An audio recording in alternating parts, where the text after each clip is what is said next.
Hello बच्चों, जय हिंद। आप सभी का मेरे चैनल में पुनः स्वागत है। प्रश्न है, एक मोटर बोट जिसकी स्थिर जल में चाल 18 किलोमीटर प्रति घंटा है, 24 किलोमीटर धारा के प्रतिकूल जाने में वही दूरी धारा के अनुकूल आने की अपेक्षा 1 घंटा अधिक लेती है। धारा की चाल ज्ञात कीजिए। बच्चों, यह वीडियो बहुत ही इंपॉर्टेंट होने वाला है, क्योंकि जो सवाल मैं बताने जा रहा हूं, ऐसे सवाल एग्जामिनेशन में 6 नंबर के अवश्य आते हैं। मैं इस सवाल को इतनी आसान भाषा में, इतने आसान स्टेप्स में आपको समझाने वाला हूं, जिससे कि आप लोगों को समझने में तथा हल करने में बिल्कुल भी कठिनाई नहीं होगी। तो चलिए देरी न करते हुए सवाल को आराम करते हैं।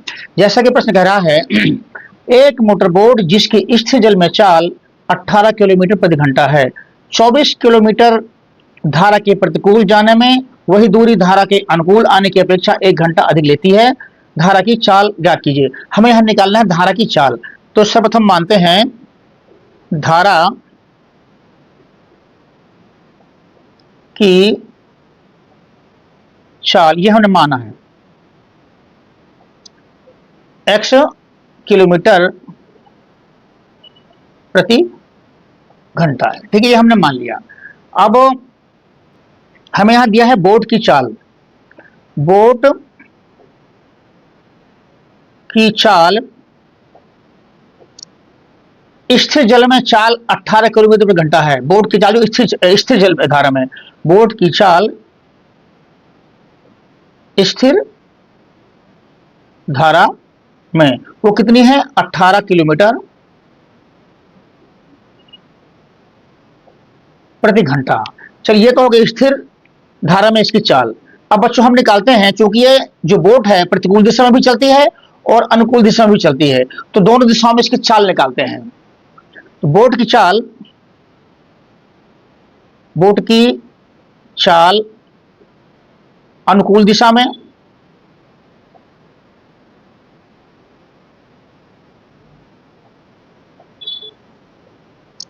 ये निकालेंगे और साथ ही निकालेंगे बोट की चाल प्रतिकूल दिशा में।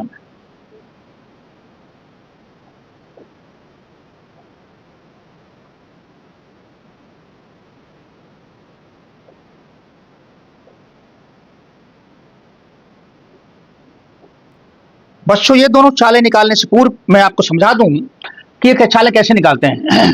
अगर यह एक धारा है, ठीक है ना, ये पानी की धारा है जिसकी चाल हमने मानी है x, इसकी चाल हमने मानी है x किलोमीटर प्रति घंटा मानी है। और बोट की स्थिर धारा में चाल क्या है? 18 किलोमीटर प्रति घंटा। तो जब हमारी बोट अगर यहां है, जहां मान बोट मान लेते हैं, अगर बोट धारा के अनुकूल चलेगी इधर, तो इसकी चाल क्या हो जाती है? बोट की चाल क्या होगी? यहां हो जाएगी, इसमें जुड़ जाएगी। बोट की चाल 18 है, तो आपकी धारा की चाल इसमें जुड़ जाएगी। और जब ये इधर को चलेगी, तो बोट की जो चाल है, वो बोट की चाल में धारा की चाल माइनस हो जाती है। ठीक है ना? तो इस तरफ जब चलेगी तो बोट की चाल ये होगी, जब धारा के अनुकूल चलेगी तो बोट की चाल ये होगी। सिंपल सा है। तो चलिए यहां लिखते हैं, अनुकूल दिशा में जुड़ जाएगी तो 18 इसकी खुद की चाल है नाव की, और ये जुड़ गई x, और 18 में से ये आपकी माइनस हो गई, ये प्रतिकूल दिशा में हो गई। चलिए, हमें ये निकल आया। अब हमें, चूंकि सवाल कहता है अनुकूल दिशा आने में 1 घंटा कम लगता है, प्रतिकूल से जाने में 1 घंटा अधिक लगता है, तो हमें समय निकालना है। तो पहले दोनों का समय निकाल लेते हैं हम। अनुकूल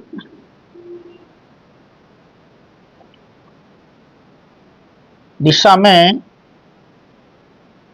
जाने में लगा समय, कितना समय? चूंकि बच्चों समय बराबर होता है दूरी बटे चाल। दूरी है कितनी? दूरी है 24। दूरी जो दी हुई है सवाल में वो फिक्स है 24 किलोमीटर, ये दिया हुआ है। तो 24 बटे, यानी दूरी बटे चाल, अनुकूल दिशा की चाल। अनुकूल दिशा की चाल है 18 प्लस x, ये रखेंगे 18 प्लस x, ये हो गया। इतना घंटा लगेगा उसको अनुकूल दिशा में जाने में। अब प्रतिकूल दिशा में क्या होगा?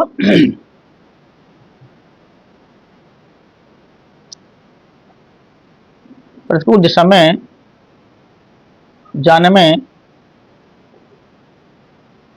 अगर समय आपका वो होगा, वही दूरी बटे चाल। दूरी वही 24 है, क्योंकि डिस्टेंस सेम है। और चाल क्या है, प्रतिकूल दिशा की चाल है 18 माइनस एक्स, ठीक है ना। ये हो गए इतने घंटा। अब प्रश्न से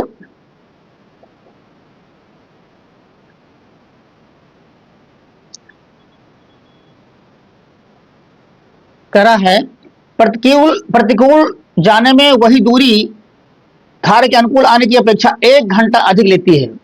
प्रतिकूल दिशा में 1 घंटा अधिक लेती है, यानी जो प्रतिकूल दिशा में जो समय लगा है वो 1 घंटा अधिक है।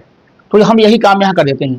प्रतिकूल दिशा का समय, प्रतिकूल दिशा का समय यह है 24/18 माइनस एक्स बटे अनुकूल दिशा का समय 24/18 प्लस एक्स, ये बराबर 1 होना चाहिए। प्रश्न के अनुसार ये बराबर 1 होना चाहिए। अब बच्चों इसको हल करेंगे।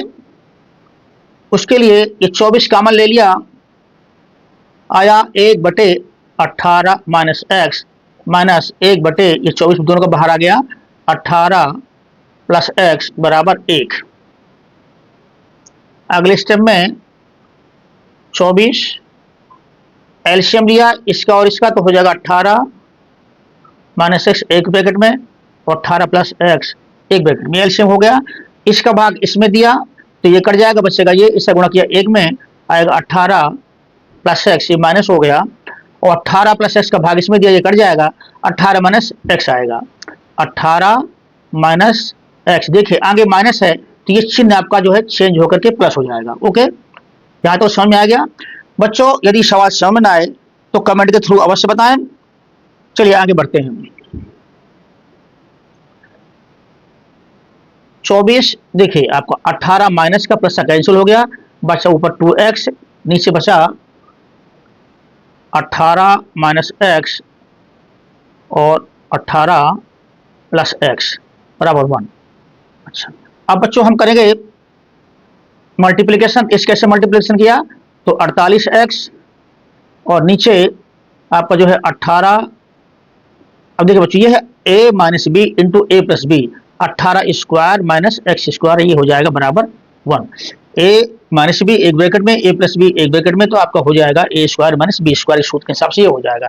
अब क्रॉस मल्टीप्लिकेशन किया, नीचे एक लिख सकते हैं, इसका गुणा इसमें किया 48x बराबर 1 के गुणा इसमें किया तो 18 स्क्वायर माइनस एक्स स्क्वायर, ठीक है। अब जो है आगे बढ़ते हैं, एक्स स्क्वायर इधर ले लिया तो प्लस का हो जाएगा प्लस 48x।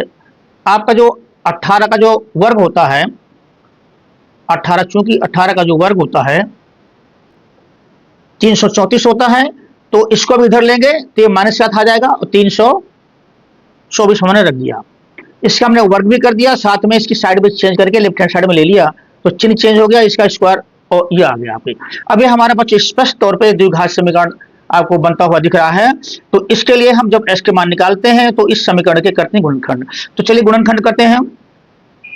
तो हम इसके ऐसे 2 गुणनखंड करें जिनका अंतर जो है वो 48 हो और गुणनफल तो ये होना ही चाहिए। तो चलिए इससे गुणनखंड करते हैं।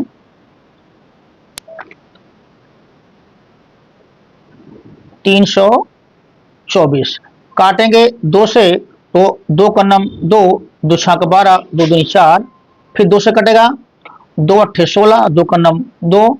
अब ये 3 से कटेगा, 3 दूनी 6, 3 सत्ते 28, फिर 3 से कटेगा, 3 हम 27, फिर 3 से कटेगा 3 बार में, फिर ये 3 कटेगा 1 बार में।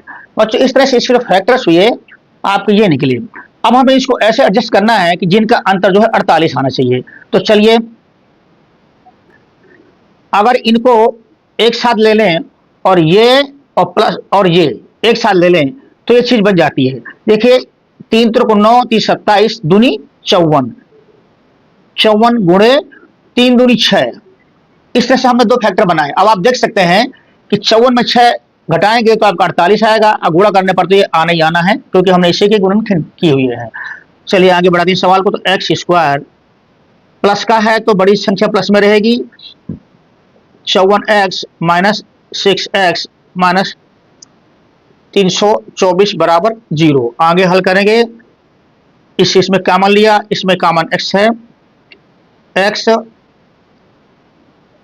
प्लस 54 माइनस 6 कॉमन रहेगा, x प्लस 54 बराबर 0। ये पुनः कॉमन है, x प्लस 54, एक ब्रैकेट में यहाँ x बचा, यहाँ से 6 बचा बराबर 0। अब देखिए बच्चे दो फैक्टर इसके बन गए, तो या तो ये 0 या 0, ठीक है ना। इसको हम करते क्या है, 20 से लाइन खींच लेते हैं। जब ये बराबर 0 होगा, x प्लस 54 बराबर 0, यहाँ से x बराबर निकले -4। तो चूंकि ये माइनस है और चाल माइनस नहीं हो सकती, तो इसलिए अमान्य होगा, इसको जो हम छोड़ देंगे। दूसरा ये x माइनस 6 बराबर 0, तो x बराबर आया आपका 6। x का मान 6 आ गया, और x हमने माना था धारा की चाल x किलोमीटर प्रति घंटा, और हमें निकालना भी था धारा की चाल ज्ञात कीजिए। तो जो x का मान आया है ये होगी धारा की चाल।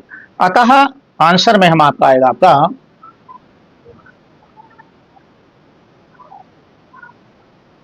धारा की चाल बराबर 6 या 6 किलोमीटर प्रति घंटा। बच्चों ये रहा इस सवाल का आंसर। बच्चों यह वीडियो आप लोग कैसा लगा मुझे अवश्य बताएं। यदि अच्छा लगा हो तो लाइक करें, शेयर करें, तथा इसी तरह के और भी महत्वपूर्ण वीडियोज को देखने के लिए कृपया चैनल सब्सक्राइब करें। Thank you for